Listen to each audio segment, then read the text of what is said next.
اللہ اللہ اللہ اللہ سے اپنے خالق سے ان کا محبت کا رشتہ ہے اور وہ شدید پیار کرتے ہیں۔ دوسری جانب نبی پاک صلی اللہ تعالی علیہ وسلم نے فرمایا، بخاری مسلم میں معروف اور مشہور اور امت کی جان ہے وہ حدیث کہ سرکار نے فرمایا کہ تم میں سے کوئی اس وقت تک مومن ہی نہیں ہو سکتا جب تک اپنی ہر چیز سے بڑھ کر مجھ سے پیار نہ کرے۔ اللہ سے بھی محبت کرنی ہے اور اللہ کے رسول سے بھی محبت کرنی ہے۔ محبت اسلام جو ہے یہ محبت کا دین ہے، اور محبت جو ہوتی ہے یہ پورے عالم کو فتح کر دیتی ہے۔ محبت فاتح عالم ہوتی ہے۔ نفرت سے آپ کوئی کامیابی حاصل نہیں کر سکتے۔ محبت ایک ایسی چیز کا نام ہے جو آپ کو دنیا اور آخرت کی تمام کامیابیاں دے دیتی ہے۔ مومن جو ہوتا ہے نا، مومن، اس کا خمیر ہی محبت سے بنایا گیا ہے۔ مشکات میں حدیث ہے، نبی پاک علیہ السلام نے فرمایا، قال المؤمن معلف، فرمایا یہ جو مومن ہوتا ہے نا یہ محبت والا ہوتا ہے۔ اور حضور فرمانے لگے اس بندے میں کوئی خیر ہی نہیں، اس میں کوئی بھلائی ہی نہیں جو نہ محبت کرے اور نہ اس سے محبت کی جائے۔ مومن محبت والا ہوتا ہے، الفت والا ہوتا ہے، پیار والا ہوتا ہے، پریم والا ہوتا ہے۔ وہ بندے میں بھلائی ہی نہیں جو نہ پیار کرے اور نہ کوئی اس سے پیار کیا جائے۔ محبت کا فروغ حسن ہے دین کا۔ آپ دیکھیں نا، نبی پاک صلی اللہ علیہ وسلم نے صحابہ کے بارے میں فرمایا کہ میرے صحابہ سے اس لیے محبت کرو کہ یہ میرے صحابہ ہیں۔ اہل بیت نبوت کا معاملہ آیا تو نبی پاک صلی اللہ تعالی علیہ وسلم نے اپنے اہل بیت نبوت کو چادر کے نیچے چھپا کے اور پھر ہاتھ اٹھا کے کہا، اے اللہ یہ میرے اہل بیت ہیں، میں ان سے محبت کرتا ہوں، تو بھی ان سے محبت فرمانا۔ آپ ذرا غور کریں کہ یہ محبت کہاں کہاں پہنچتی ہے، اللہ سے، اللہ کے رسول سے، حضور کے صحابہ سے، بات اہل بیت تک آئی تو کہا، اے اللہ میں ان سے محبت کرتا ہوں، تو بھی ان سے محبت فرما، اور میرے مالک جو ان سے محبت کرے تو ان سب سے بھی محبت فرما۔ فروغ محبت، اشاعت محبت، تبلیغ محبت بڑا ضروری کام ہے۔ لیکن ایک تو یہ تھی کہ دین کے معاملے میں محبتیں جو شرعی محبتیں کہلاتی ہیں، اور ایک ہیں ہماری طبعی محبتیں۔ حضور صلی اللہ علیہ وسلم نے ہمیں حکم دیا ہے، فرمایا اپنی بیوی سے بغض نہ رکھنا۔ اس کا معنی یہ ہوا کہ کچھ لوگ ایسے ہیں جو بیوی کا بغض بھی پال لیتے ہیں۔ مقابلہ ہو رہا ہوتا ہے میاں بیوی کا، بحث ہو رہی ہوتی ہے، ایک دوسرے کے خلاف دلائل جمع ہو رہے ہوتے ہیں، ایک جنگ مچی ہوتی ہے۔ فرمایا اس سے بغض نہ رکھنا۔ کوئی عادت نہ پسند ہو تو وہ عادت دیکھ لینا جو تمہیں پسند ہے، عداوت نہ پیدا کرنا۔ ہاں دین زار بیزاری کا حکم دیتا ہے، پر ان کے ساتھ جو رب رسول کے دشمن ہیں۔ باقی فروغ محبت میں اپنا کردار ادا کرو۔ دیکھیں نا، حضور صلی اللہ علیہ وسلم نے فرمایا جس نے محبت کے ساتھ ماں باپ کا چہرہ دیکھا، اللہ اسے کامل حج کا ثواب عطا کرے گا۔ لیکن حدیث میں جو حضور نے شرط لگائی، اس شرط کا خیال رکھنا ہے۔ کس طرح چہرہ دیکھنا ہے؟ فرمایا ماں باپ کا چہرہ دیکھو کس طرح۔ اچھا، یہ حدیث بتاتی ہے کہ کچھ لوگ ایسے ہیں جو چہرہ دیکھتے ہیں پر محبت سے نہیں دیکھتے۔ ابا جی کی کچھ باتیں کڑوی بھی لگتی ہیں نا، تو کئی دفعہ کچھ بچے چہرہ دیکھتے ہیں پر محبت سے نہیں دیکھتے، تو حضور نے فرمایا تو محبت سے چہرہ دیکھ، تیرے رسول کا وعدہ ہے رب مقبول حج کا ثواب دے گا۔ صحابی عرض کرنے لگے، یا رسول اللہ صلی اللہ علیہ وسلم اگر میں 2 دفعہ دیکھوں؟ تو حضور نے فرمایا 2 حج کا ثواب۔ اس نے کہا حضور میں دن میں 3 دفعہ دیکھوں؟ تو فرمایا 3 حج کا ثواب۔ اس نے چوتھی بار کی بات کی تو حضرت ابو ہریرہ فرماتے ہیں حضور نے فرمایا تو جو پوچھتا رہے گا اور میں بتاتا رہوں گا تو بات ختم نہ کریں۔ حضور حکم کریں، فرمایا تو 100 دفعہ دیکھ، اللہ 100 حج کا ثواب عطا کرے۔ بات کو ختم کرتے ہیں۔ تو جتنی دفعہ دیکھ اللہ تجھے اتنے حج کا، شرط یہ ہے کہ ذرا پیار سے دیکھ، ذرا محبت سے دیکھ۔ نفسیات کا ڈاکٹر بوڑھوں کو نیند کی دوائی کیوں دیتا ہے؟ وہ اس لیے دیتا ہے کہ ان کے بچے انہیں وقت نہیں دیتے۔ بچے کو بہلایا جا سکتا ہے، بوڑھے کو بہلایا نہیں جا سکتا، اس لیے کہ جو بوڑھا ہوتا ہے نا اس کے پیچھے پوری ایک داستان زندگی ہوتی ہے، تاریخ ہوتی ہے، وہ کبھی کسی چیز کا مالک رہا ہے، سربراہ رہا ہے۔ اولڈ ہاؤس پاکستان میں تیزی سے اس لیے بن رہے ہیں کہ بچوں کی جو خاص الفت تھی نا ماں باپ سے وہ رہی نہیں، ورنہ اگر ایک والد 6 بچوں کا خیال رکھ سکتا تھا تو 6 بچے مل کے ایک باپ کو بھی تو سنبھال سکتے تھے نا، ماں کا بھی خیال کر سکتے تھے نا۔ محبت کا فروغ جب ہو، آپ ماں باپ کو ٹائم دیں، ان کے پاس بیٹھیں، ان کے ساتھ تھوڑا وقت بتائیں، سارے معاملات ٹھیک ہو جائیں گے۔ ہمارے معاشرے میں نا تیزی سے نفرت کا فروغ ہوا ہے، نفرت کا فروغ۔ پتہ ہے اسلام نے غیبت سے کیوں منع کیا ہے؟ غیبت کا معنی یہ نہیں ہے کہ کسی بندے میں کوئی عیب نہیں پایا جاتا تھا تو آپ نے وہ بیان کر دیا، یہ غیبت نہیں، یہ تو بہتان ہے۔ کسی میں کوئی عیب نہ پایا جائے تو وہ بیان کرنا وہ غیبت نہیں، وہ تو بہتان ہے۔ غیبت کی تفصیل یہ ہے، تشریح یہ ہے، غیبت کی تعریف یہ ہے کہ کسی میں کوئی عیب پایا جاتا تھا، آپ نے وہ اس کی غیر موجودگی میں ڈسکس کیا تو اس کا نام غیبت ہے۔ وہ عیب تھا، آپ سچ ہی بول رہے تھے، آپ ٹھیک کہہ رہے تھے، عیب واقعی تھا، پر اسلام اس کو پسند نہیں کرتا۔ اسلام کہتا ہے کہ اگر تو سمجھتا تھا یہ عیب ہے تو جا کے اس کی تبلیغ کر، اس کو بتا، اس کو کہہ میاں یہ غلطی چھوڑ دے، تو نے ڈسکس کیوں کیا؟ آپ کسی شخص کے پاس بیٹھیں اور کسی دوسرے آدمی کی تعریف کریں، آپ کہیں کہ بڑا اچھا ہے، بڑا بامروت ہے، مہمان نواز ہے، با اخلاق ہے، وعدے کو وفا کرنے والا ہے، دیانتدار ہے، سچ بولتا ہے، آپ تعریفیں کریں۔ آپ کسی کے سامنے تعریف کریں گے نا تو بندہ کہے گا یار کسی دن ملاقات تو کرا، اور جب وہ ملے گا تو اس کی آنکھوں کے اندر ایک خاص کشش ہوگی، پیار ہوگا، ملنے کو جی چاہے گا، ایک خاص راحت ہوگی۔ یہ کب ہوگا؟ جب آپ نے کسی کی تعریف کر دی۔ لیکن اگر آپ کسی کی غیبت کریں گے، کسی کے بارے میں کہیں گے بڑا غلط ہے جی، لوٹ لیتا ہے جی، چور ہے جی، فاسق ہے جی، تو بندہ اگر کبھی مل بھی گیا تو اس سے سلام لینے کو دل۔ ہم نے پتہ کیا کیا ہے؟ تیزی کے ساتھ فروغ پایا ہے ہمارے ہاں نفرت کا ماحول، تیزی کے ساتھ فروغ پایا ہے ہم نے نا، تیزی سے۔ آپ کھول لیں، کوئی یوٹیوب کھول لیں، کوئی ایسا چینل کھول لیں، بس لڑائی ہے، فلانا فلانے سے لڑ رہا ہے، فلانا۔ مذہبی لوگوں کی میں منت کرتا ہوں کہ خدا را دین کو اس طرح کا ماحول تو نہ آپ دیں کہ لوگ کہیں کہ ان میں کوئی شے ہی نہیں، فلانا فلانے کا جواب دے رہا ہے، فلانا فلانے کا، اور بازاری زبان استعمال کی جا رہی ہے۔ اور ٹھیک ہے، مسلمات جو طے تھے لوگوں نے تو ان کو بھی چھیڑنا شروع کر دیا، اور تضحیق کی جاتی ہے، لفظ اس طرح کے اختیار کیے جاتے ہیں جو ویسے ہی وزادار آدمی بولنا پسند نہیں کرتے۔ کیا آپ اپنی شکل دکھا رہے ہیں کفر کو کہ یہاں نفرت ہی نفرت ہے، اور وہ باتیں جن کو بالکل چھیڑنا نہیں چاہیے تھا ان پر بھی آپ کلام کرتے ہیں۔ آپ نے کوئی چیز نہیں چھوڑی، اس پر آپ نے بحث نہ کی ہو، الجھایا نہ ہو، میلہ لگا دیا، اللہ جانے کوئی کیا بول رہا ہے۔ دعوت دین کون دے گا؟ پیغام حق کون سنائے گا؟ فلانا فلانے کا جواب دے رہا ہے، اور پھر وہ دوسرے کا جواب دے رہا ہے، تیسرا تیسرے پہ تبصرہ کر رہا ہے، چوتھا پانچویں پہ تبصرہ کر رہا ہے۔ یہ کب تک بات ایسے چلے؟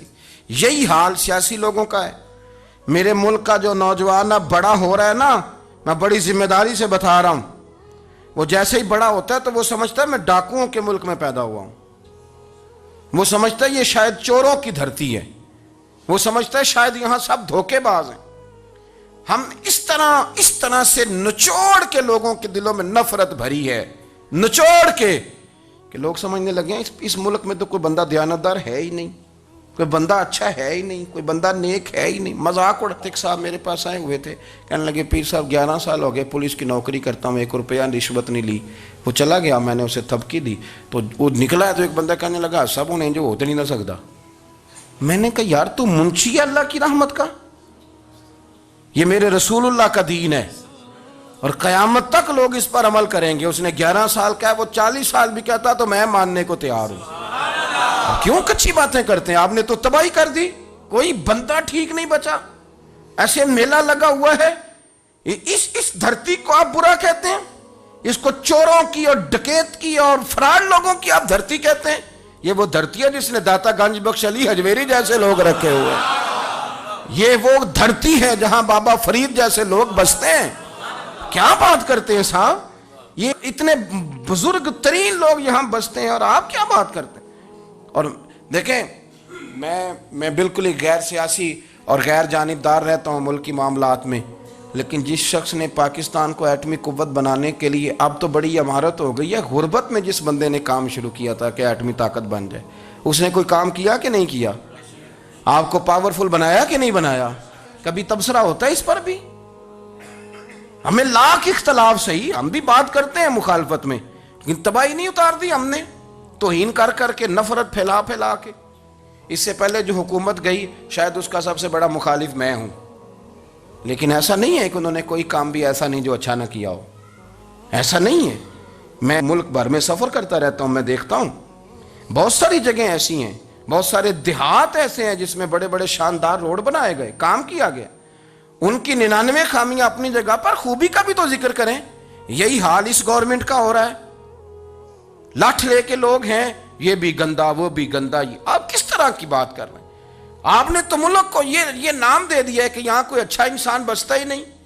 مولوی ہیں تو سارے برے ہیں, پیر ہیں تو سارے برے ہیں. کیا بات کرتے ہیں صاحب؟ یہ میرے رسول اللہ کی قوم ہے, یہ نبی پاک کی امت ہے, اور حضور نے فرمایا میری امت کبھی گمراہی پر جمع نہیں ہوگی. یہ نہیں ہو سکتا سارے لوگ ہی غلط ہو جائیں. لیکن ہم نے تباہی اتار دی. جس کے ہاتھ میں سپیکر آتا ہے وہ سب کی پگڑیاں اچھالنا ضروری سمجھتا ہے. جس کے ہاتھ میں قلم آتا ہے وہ کہتا ہے چونکہ میں لکھ رہا ہوں تو میں اکیلا ٹھیک ہوں, باقی سارے غلط ہیں. محبت کو فروغ دیں, پیار کریں, اخوت کا رنگ دیکھیں. حاتم طائی کی بیٹی مجرم بن کے آئی تھی, مجرم بن کے, کلمہ نہیں پڑھتی تھی, اور اس کو سامنے کھڑے کر کے میرے نبی پاک نے فرمایا تیرا باپ کلمہ نہیں پڑھتا تھا پر اس میں عادتیں اچھی پائی جاتی تھیں, اس کی صفات ٹھیک تھیں. یعنی حضور تعریف کر رہے ہیں, نبی پاک تعریف, اور ہماری زبان گونگ ہو جاتی ہے تعریف کی دفعہ. ہم تو جو میری بات مان گیا وہ بندہ ٹھیک ہے, اور جس نے میری بات نہیں مانی وہ بندہ درست, یہ گونگ ہو جاتا ہے ہمارا مزاج. اپنی زندگی میں اچھے الفاظ ادا کریں اولیاء اللہ کے بارے میں, ان لوگوں کے بارے میں جو مسلمہ بزرگ ہیں, ہمارے امت کے مسلمہ بزرگ ہیں, ان کے بارے میں ہم ایسی کمزور باتیں کرتے ہیں جن کا سرے سے کوئی وجود نہیں, سرے سے کوئی داستان نہیں ان لوگوں کی.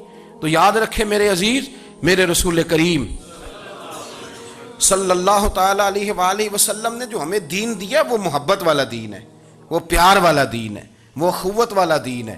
اس میں پیار کریں گے, پیار آگے لے کے جائیں گے, پیار کو فروغ دیں گے. سنیں حدیث, میرے نبی پاک علیہ السلام نے فرمایا قیامت کے دن رب کریم فرمائے گا کہاں ہیں وہ لوگ.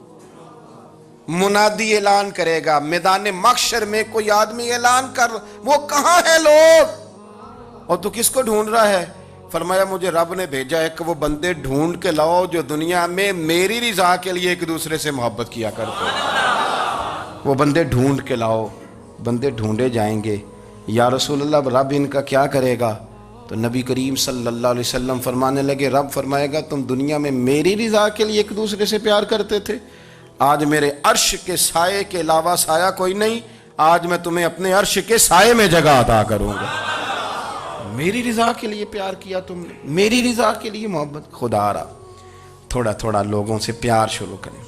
آپ یقین کریں وہ پولیس والے سے آپ کہیں نا کہ تو اپنا رویہ ٹھیک کر, تو کہتے تو انہیں پتہ نہیں بندے کس طرح دا ساڑھنا سلوک کرتے ہیں. وہ بھی مطمئن ہے, وہ کہتا ہے اگر میں گالی گلوچ کر رہا ہوں تو میں ٹھیک کر رہا ہوں. وہ کہتا ہے یہ لوگ لائے کیس ہیں. آپ دیکھ لیں, آپ سمجھ لیں چیزوں کو. میں نے ڈاکٹر صاحب سے کہا کہ تھوڑی سی آپ لوگوں سے شفقت کریں, غریب لوگ آتے ہیں تو کہتے ہیں مفت دوائی دیں تو یہ بیچ دیتے ہیں جا کے. ہر شخص نے ایک دوسرے کے خلاف کہانی بنا لی, نفرت کے لیے کوئی نہ کوئی پلان کر لیا. ہمیں باتیں مل گئیں, ہم نے داستان سرائی کر لی, ہم نے اپنے ذہن کو اکٹھا کر لیا. مجھے بتلاؤ نا یار, اگر رسول کریم صلی اللہ علیہ وسلم اور باقی انبیاء بھی قوموں کے بارے میں یہ سوچتے کہ یہ بڑے ظالم ہیں، یہ بڑے چور ہیں، یہ بڑے ڈکیت ہیں، یہ بڑے غاصب ہیں، یہ کافر ہیں، منافق ہیں، تو بھلا ہو سکتا تھا، لوگوں کا فائدہ ہو سکتا تھا. وہ لوگ بڑے بڑے سخت گیر تھے، پر محبوب نے فرمایا وہ جو کریں گے وہ ان کا انداز، اور ہم جو کریں گے وہ ہمارے رب نے ہمارے ذمے لگا کے بھیجا ہے. اپنی زندگی میں تلاش کریں اور پیار کریں اور اچھے لفظوں سے لوگوں کو یاد کریں اور خوبصورت لہجہ اختیار کریں اور ٹھنڈی اور اچھی باتیں کرنے کی کوشش کریں، اللہ کی رضا کے لیے، اللہ کی رضا کے لیے، اللہ کے بندوں سے پیار. یارو دیکھو، عورت ہو طوائف، زندگی ساری بیت جائے گناہوں میں، لیکن میرے نبی پاک فرماتے ہیں وہ رب کی رضا کے لیے کتے سے بھی پیار کر لے تو رب اسے جنت عطا کر دیتا ہے. تو کتے کو پانی پلا گئی، پر پلا گئی نا اللہ کی رضا کے لیے، اسے کوئی فائدہ تو نہیں تھا نا، وہ اللہ کی رضا کے لیے پلا گئی. تو رب کریم نے اس کے سارے گناہوں کو، کسی سے پیار تو کریں، خدا را کسی سے پیار تو کریں. اس سال میرے گاؤں کے میلے کی بھیڑ میں جو گم ہوا وہ ایک بھکارن کا لال تھا. اس غریب کو تلاش تھی متاع خلوص کی، اور مخلوق چپ رہی کہ یہ مشکل سوال تھا. یار کوئی شخص ایسا بچا ہی نہیں جس سے لوگ امید کریں، توقع کریں کہ مجھے یہ اپنا کندھا دے گا، میں سر رکھ کے رو لوں گا. کوئی ایک ایسا شخص ملا ہی نہیں جس کے بارے میں لوگ کہیں کہ بڑا مخلص ہے. یار اتنی بڑی میرے محبوب کی امت، ہر حکومت غلط، ہر شخص غلط، ہر بندہ برا، ہر جماعت بری، اللہ کی رضا کے لیے کچھ لوگوں کے لیے فروغ محبت کا بھی فریضہ سر انجام دیں. کیسے لوگوں کو یہ بات سمجھائی جائے؟ حضرت ابو ادریس خولانی رضی اللہ تعالیٰ عنہ تابعی ہیں. حافظ منذری نے الترغیب و ترہیب میں لکھا ہے، فرماتے ہیں کہ حضرت ابو ادریس خولانی کہ میں دمشق کی جامع مسجد میں گیا تو میں نے ایک چمکدار چہرے والا، سیاہ داڑھی والا، چمکتے دانتوں والا خوبصورت نوجوان نبی پاک کی حدیثیں بیان کرتا دیکھا. اس کے چاروں جانب حضور کے غلام بیٹھے تھے. میں نے ایک شخص سے کہا یار بڑا حسین چہرہ ہے، بڑا ہی خوبصورت انداز ہے، کون ہے بندہ؟ انہوں نے کہا آپ نہیں جانتے، یہ صحابی رسول حضرت معاذ ابن جبل ہے رضی اللہ تعالی عنہ. حضرت معاذ ابن جبل کا انتقال بھی کوئی 40 سال کی عمر سے پہلے ہو گیا تھا، لیکن ان پر حضور کا اعتماد اتنا تھا کہ حضور نے اپنی حیات ظاہرہ میں گورنر بنایا انہیں صوبے. چمکدار دانت، حدیثیں بیان کر رہے ہیں. حضرت ابو ادریس خولانی رضی اللہ تعالیٰ عنہ کہتے ہیں رش بڑا تھا. میرے دل میں خواہش ہوئی کہ آج تو لوگ زیادہ ہیں، کل آؤں گا، ملاقات کروں گا. کہتے ہیں اگلے دن میں اپنی طرف سے سب سے پہلے گیا، پر حضرت معاذ ابن جبل تو مجھ سے پہلے مسجد میں موجود تھے اور وہ نفل پڑھ رہے تھے، اللہ اللہ کر رہے تھے. تو میں نے ان کے ساتھ سلام لی. فرمانے لگے کیسے آئے ہو؟ تو میں نے کہا حضور کل آپ کو دیکھا ہے، آپ کی باتیں سنی ہیں، تو گویا آپ کا تو چہرہ ساری رات میری آنکھوں کے سامنے رہا، تو میں تو سویرے زیارت کی غرض سے حاضر ہوا ہوں. اللہ کی رضا کے لیے مجھے آپ اچھے لگیں، اللہ کی رضا کے لیے. کوئی بندہ ایسا بھی تو ہو نا، کوئی غریب، کوئی مسکین، کوئی عالم، کوئی صوفی، کوئی درویش، کوئی ذاتی تعلق نہ ہو، تعلق کیا ہو؟ اللہ کے لیے. آپ مجھے اچھے لگیں. حضرت سیدنا معاذ ابن جبل فرمانے لگے واقعی ایسا ہی ہے؟ عرض کی حضور بالکل ایسا ہی ہے. تو فرماتے میں نے چادر لی ہوئی تھی، حضرت معاذ ابن جبل نے میری چادر کو پکڑ کے کھینچا، فرمایا پکی بات کر یار. میں نے کہا حضور پکی کر رہا ہوں. تو فرمانے لگے سن پھر میں نے نبی کریم سے سنا ہے، رسول کریم علیہ السلام نے فرمایا جو دو بندے رب کی رضا کے لیے پیار کرتے آپس میں، اللہ ان دونوں سے محبت فرماتا ہے. سن پھر اس کو یاد رکھنا، اللہ ان دونوں سے محبت کرتا ہے. حضرت ابو ادریس خولانی سے کوئی پوچھتا تھا نا کہ دنیا میں جانا ہے تو سرمایہ کیا ہے، تو فرماتے تھے یہ جو میں نے چادر لی ہوئی ہے نا، اس چادر کے اندر میرا وجود ہے، اور وجود کے اندر میرا دل ہے، اور دل کے اندر میں نے حضرت معاذ ابن جبل کو رکھا ہوا ہے، میں نے وہاں ان کا ٹھکانہ بنایا ہوا ہے، وہاں ان کا ٹھکانہ ہے. یہ دوڑی نکتہ چی ہے، کہیں چھپ کے بیٹھ جا، اور جس دل میں تو مکی ہے وہیں چھپ کے بیٹھ جا. اقبال کہتے ہیں جس دل میں تو مکی ہے وہیں چھپ کے بیٹھ جا. دوستو رسول اللہ صلی اللہ علیہ وسلم کے غلاموں نے مالک کی رضا کے لیے لوگوں سے پیار، فروغ محبت میں کردار ادا کیا، اور بہترین کردار. آپ اپنی زندگی میں کچھ چیزیں ایسی بنائیں جن میں فقط اللہ کی رضا کے لیے محبت، خالق کی رضا کے لیے پیار، خالق کی رضا۔ آپ یقین کریں اگر تھوڑا تھوڑا کر کے ہم اس محبت کو فروغ دیں نا اپنے دلوں میں، تو بہت سارے بادل چھٹیں گے۔ ہم نے نا وہ تیزی سے دولت کو، لالچ کو، میں اکثر کہتا ہوں کہ میاں بیوی کا جو رشتہ ہوتا ہے نا، اس کو اللہ پاک نے نا قرآن پاک میں اپنی نشانیوں میں سے ایک نشانی قرار دیا ہے۔ ان دونوں کی وجہ سے گھر چلنا ہے، بچوں کی پرورش ہونی ہے، نظام زندگی۔ آپ گھر سکون کے لیے جاتے ہیں، اطمینان کے لیے۔ آپ اپنے گھر کے اندر جیسے بھی ہوں، آپ کہتے ہیں یہاں مجھے کوئی پریشانی، یہ میرا اپنا بیڈ ہے، اپنا بستر ہے۔ لیکن اگر اسی رشتے میں جب آپ بیج بوئیں تو سب سے پہلے دولت کا بوئیں۔ اگر لڑکے والے یہ لالچ کرتے ہیں نا لڑکی کیا لے کے آئے گی، تو لڑکی والوں کا بھی لالچ ہوتا ہے کہ لڑکا کماتا کیا ہے، ان کو بھی پتہ ہوتا ہے کہ کتنے پیسے لاتا ہے، کیا کمائی ہے، کتنا کچھ جھاڑو پھیر لیتا ہے۔ آپ نے جب بنیاد یہ رکھی، مجھے دیانتداری سے بتانا کہ پورا نیک ہو، پورا شریف ہو، پورا پرہیزگار ہو، لیکن دولت صحیح نہ کماتا ہو تو رشتہ آسانی سے ہو جاتا ہے۔ وہ بس سارا کچھ ٹھیک ہے، صرف کمائی تھوڑی سی کم ہے، وہ مشکل سے گزارا ہوگا۔ وہ کہتے ہیں نہیں جی نہیں، بھوکے تو نہیں نہ مرنا۔ کیوں؟ ہم نے اس کے اندر جب دولت کو شامل کر لیا، آ گئی دولت، تب جس رشتے کی بنیاد ہی دولت پہ ہوگی، وہاں آپ وفا تلاش کریں گے، وہاں آپ خلوص تلاش کریں گے، وہاں ہم للہیت تلاش کریں گے۔ اللہ کرے ہو جائے، لیکن وہ ہمارے مائنڈ سیٹ میں یہ بات ہوتی ہے کہ یہ جو معاملہ ہے یہ گڑبڑ ہے۔ اگر رضا الہی مقصود ہو، اگر اللہ کی رضا مقصود ہو، حضرت فاطمہ بنت قیس ایک صحابیہ تھیں، انہیں طلاق ہو گئی، ان کے لیے دو رشتے آئے، ایک حضرت عبد الرحمن ابن عوف کا مالدار ترین آدمی تھے، اور ایک حضور کے غلام تھے، وہ بڑے غریب تھے، مسکین تھے۔ ان کے والدین کی خواہش تھی کہ عبد الرحمن ابن عوف سے شادی ہو جائے، وہ بھی تو بڑے نیک ہیں، پارسا ہیں، عشرہ مبشرہ ہیں۔ حضرت فاطمہ بنت قیس نے کسی بندے کی ڈیوٹی لگائی، کہنے لگی پتہ کرو نبی پاک کی رضا کیا ہے، حضور کی رضا کدھر ہے؟ تو پتہ چلا حضور کی خواہش غریب کی طرف ہے۔ تو وہ خاتون اپنے ماں باپ کو کہنے لگی میرا نا اس غریب سے رشتہ کرا دو۔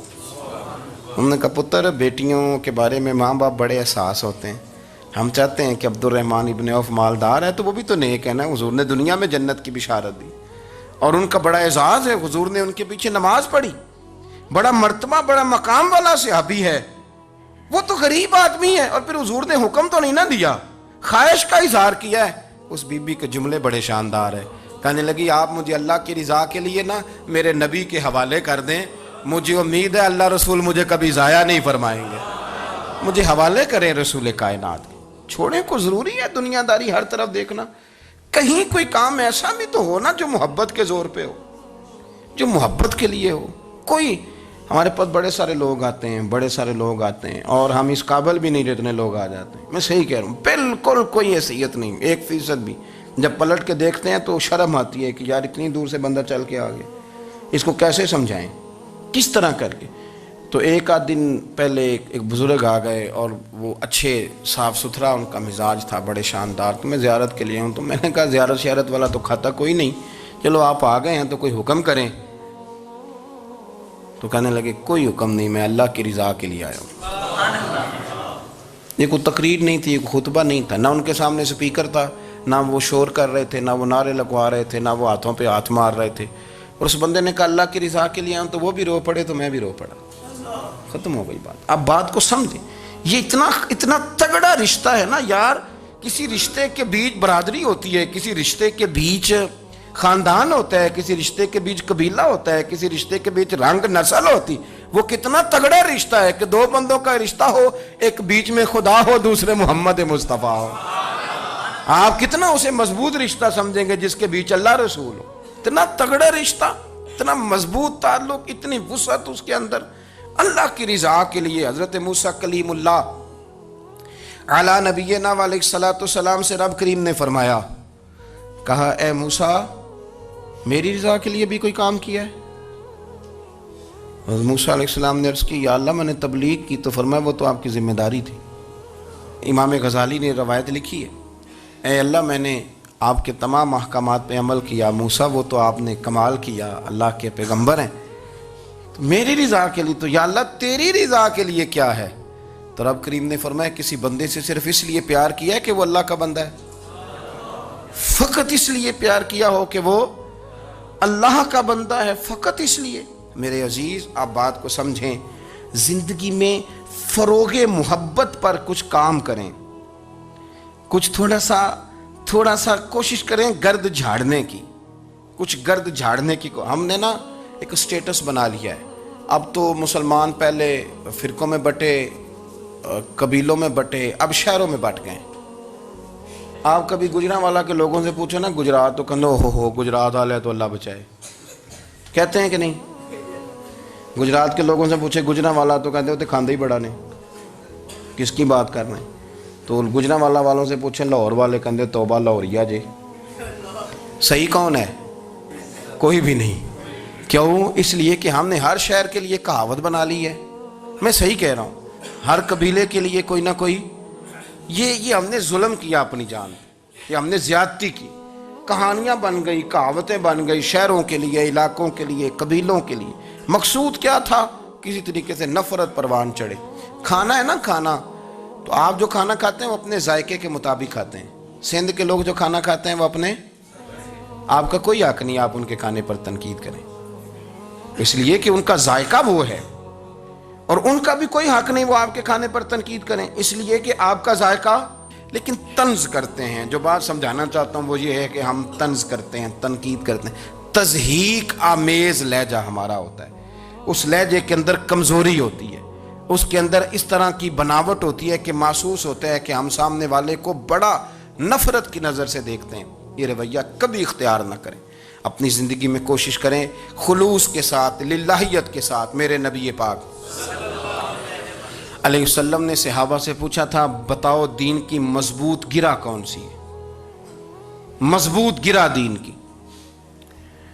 تو ایک صحابی نے کہا یا رسول اللہ نماز، پانچوں وقت مسلمان جمع ہوتے ہیں، ایک دوسرے کا حال احوال پوچھتے ہیں، تو اس گرہ میں مسلمان بندے رہتے ہیں۔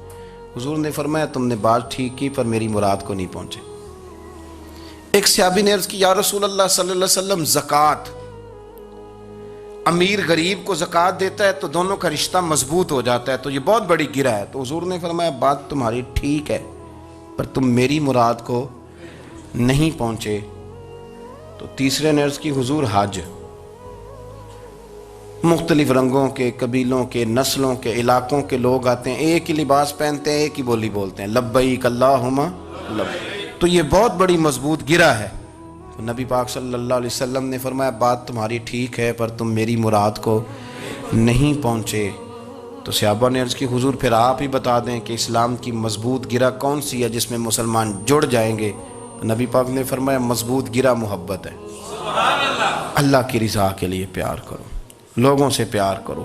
کوئی بندہ پھر تمہیں تلخ بھی ملے گا نا، تو تم چونکہ اس کے لیے نہیں کر رہے، اللہ کے لیے کر رہے ہو، تو پھر تمہارے لیے سہنا بھی آسان ہو جائے گا، دیکھنا اور پرکھنا بھی آسان ہو جائے گا۔ رضائے الہی کی خاطر لوگوں کا پیار، بخاری مسلم میں ہے، نبی پاک علیہ السلام نے فرمایا ایک شخص اپنی بستی سے چلا لمبے سفر پہ دوسری بستی جانے کے لیے، تو رستے میں فرشتہ ملا انسانی شکل میں۔ اس نے پوچھا کہاں جا رہے ہو؟ اس نے کہا اپنے بھائی سے ملنے جا رہا ہوں۔ فرشتہ پوچھنے لگا اس کا کوئی احسان ہے تمہارے اوپر، کوئی لین دین ہے؟ اس نے کہا نہیں۔ تو کہا پھر کیوں اتنا لمبا سفر کر رہے ہو؟ تو کہنے لگا یار میں اللہ کی رضا کے لیے اس سے پیار کرتا ہوں، اللہ کی رضا کے لیے تو اس لیے جا رہا ہوں۔ تو سنیں یہ بخاری مسلم کے لفظ ہیں، حضور فرماتے ہیں وہ فرشتہ کہنے لگا سن پھر میں انسان نہیں، میں فرشتہ ہوں، اور مجھے رب کریم نے بھیجا ہے یہ کہنے کے لیے کہ اگر تم دونوں اللہ کی رضا کے لیے ایک دوسرے سے پیار کرتے ہو تو اللہ تم دونوں سے پیار فرماتا ہے۔ اب یہ محبت فروغ کیسے پائے گی؟ اس کے لیے ایک تو یہ کہ اپنے دل کو تھوڑا سا سمجھائیں۔ آپ ارادہ کر لیتے ہیں نا، جب ذہن بنا لیتے ہیں کہ میں نے کوئی خدمت کرنی ہے، ذہن بن گیا، تو پھر اس کے لیے 2-3 لاکھ روپے 4 لاکھ روپے لگانے کی ضرورت نہیں ہوتی۔ پھر بندہ سٹاپ پہ کھڑے ہوئے کسی بابا جی کو پوچھتا ہے کہاں جانا ہے، تو کہتے ہیں میں نے ذرا یہاں قریب ہی جانا ہے، رکشہ تلاش کر رہا ہوں۔ تو آپ کا ذہن بن گیا نا خدمت کرنے کا، تو موٹر سائیکل بھی بٹھایا تو گھر چھوڑا ہے، واپس آئے تو دل بڑا ٹھنڈا تھا۔ لیکن آپ یہ بھی کہہ سکتے تھے کہ بابا جی بچے کیا کرتے ہیں سعودی عرب میں، تو یہ 200 روپیہ رکشے کو دیں، گھر چھوڑ آتا ہے، بچے اتنا کماتے کس لیے؟ دونوں باتوں میں فرق ہے۔ میری بات کی سمجھ آ رہی؟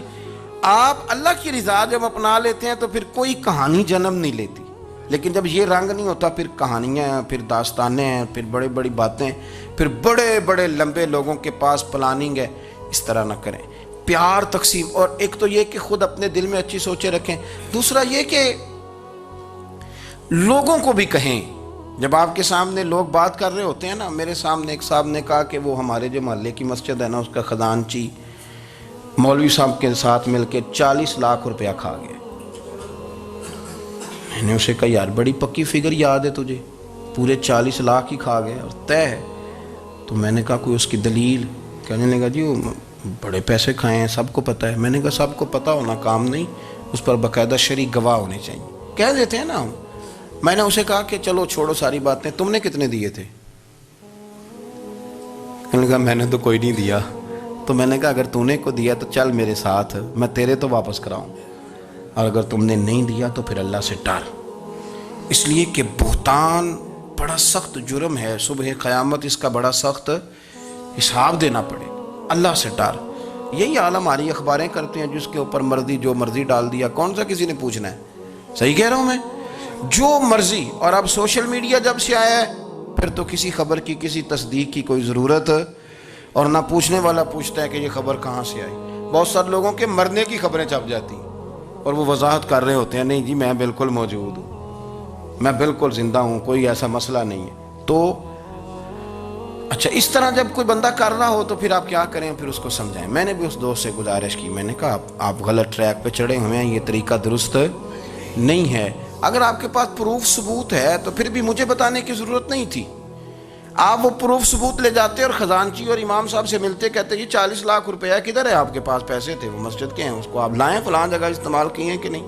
ان کے پاس جاتے، دائیں بائیں کہانیاں چھیڑنا تو آپ اپنے لیے گناہ اکٹھا کر رہے ہیں۔ نبی پاک صلی اللہ علیہ وسلم کی حدیث سن لیں اور اس کو ہمیشہ یاد رکھنا ہے آپ۔ حضور نے فرمایا اگر تو نے کسی شخص کی ایسی جگہ توہین کی جہاں اس کی عزت بنی ہوئی تھی، تو نے کسی کو ایسی جگہ رسوا کر دیا جہاں اس کی عزت، کسی نے آپ کے سامنے آ کے کسی آدمی کی تعریف